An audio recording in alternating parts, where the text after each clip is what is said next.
If anybody listens to this under the age of 30, ask your parents or Google it, and you can find out what VHS tape is. Basically YouTube, but a physical version.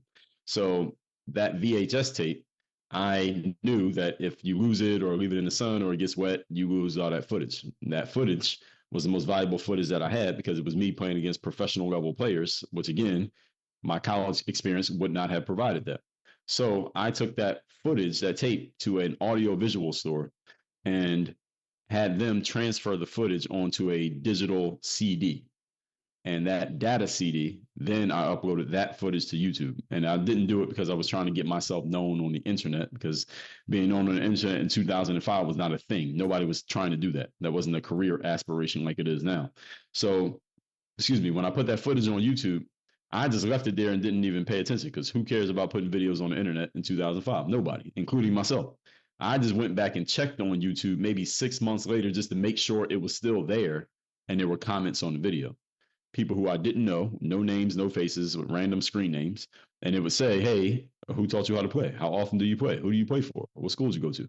And I realized that there was an audience of young males, mostly 13 to 24 years old, who wanted to learn more about basketball. They were aspiring and they wanted to advance in basketball. They weren't just these guys who play on the weekends.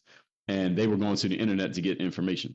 Whereas coming from my era, if you were a teenager in the 90s and there was no one to teach you basketball, well, you were just out of luck. You had to figure it out on your own.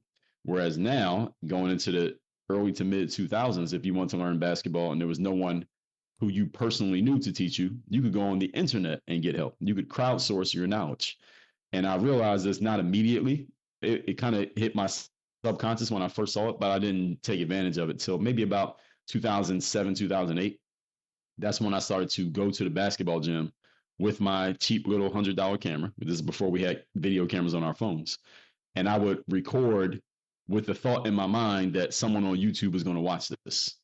Up until that point, I would just go to the court and practice because I was practicing. I was still going to court to practice, but at the same time, now I had two thoughts. Not only am I going to practice and work on my game, but also whatever I do here, I might put this on YouTube. So I started thinking a little bit more strategically about how I was practicing and what I was doing and making sure it worked on the camera. And that's when I started to focus more on building what we now call, having an audience. But that, again, up to about 2008, 2009, that wasn't anything that I was consciously trying to do on purpose.